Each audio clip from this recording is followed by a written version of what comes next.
Hello అండి, అందరికీ నమస్కారం. Welcome to lucky వైషీ 21.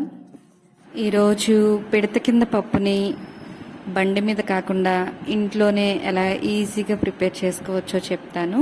స్టార్ట్ చేద్దాం. ముందుగా ఒక బౌల్ తీసుకొని బొరుగులు లేదా మురమురాలు అంటాము, వాటిని ఒక 4 కప్పుల దాకా తీసుకున్నానండి. నేను ఎక్కువే తీసుకోండి, మనం ఎంత తీసుకున్నా దాంట్లో సగానికంటే తక్కువ క్వాంటిటీనే ప్రిపేర్ అవుతుంది. సో ఇక్కడైతే నేను ఒక 4 కప్స్ దాకా తీసుకున్నాను. ఇప్పుడు ఇందులో సన్నగా తరిగిన ఉల్లి తరుగు 1 కప్ వరకు వేసుకున్నాను. అలాగే ఒక పెద్ద టమాటా 1 కప్పుడు వచ్చిందండి ముక్కలు, అది 1 కప్ యాడ్ చేశాను. సన్నగా తరిగిన పచ్చిమిర్చి ఒక 2 పచ్చిమిర్చి దాకా యాడ్ చేశానండి ముక్కలు.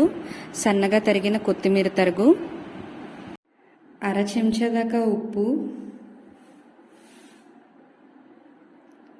1/4 చెంచా పసుపు, కలర్ కోసం యాడ్ చేస్తున్నానండి అంతే. 1/2 చెంచా దాకా కారం, అలాగే 1 నిమ్మకాయ గింజలు లేకుండా పిండుకొని ఆ నిమ్మరసం అంతా వేసేయండి ఇందులో ఎటువంటి వాటర్ కూడా యాడ్ చేయవలసిన అవసరం లేదండి.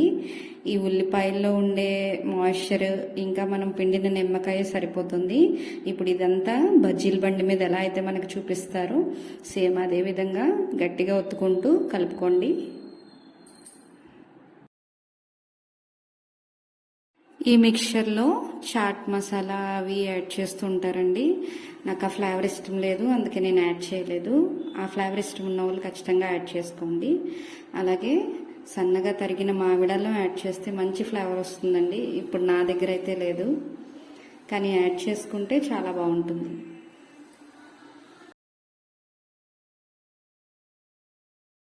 ఇప్పుడు ఇందులోనే వేయించి పక్కన పెట్టుకున్న పల్లీల్ని యాడ్ చేసి మరొకసారి మొత్తం కలుపుకొని సర్వ్ చేసుకుంటే స్ట్రీట్ స్టైల్లో మన ఇంట్లోనే పిడత కింద పప్పు రెడీ అయిపోయినట్లండి. మన సైడ్ అయితే పిడత కింద పప్పు అంటాము, హైదరాబాద్ అయితే ముంత మసాలా అంటారు. ఏ పేరుతో పిలిచినా కానీ దీని టేస్ట్ అయితే అద్భుతంగా ఉంటుందండి. ఖచ్చితంగా పిల్లలు స్నాక్స్ అడిగినప్పుడు ఒకసారి ఈ విధంగా ట్రై చేసి మీకు ఎలా కుదిరిందో నాకు కామెంట్ సెక్షన్లో చెప్పడం మర్చిపోకండి. వీడియో నచ్చినట్లయితే లైక్ చేయండి, షేర్ చేయండి, సబ్స్క్రైబ్ చేయండి.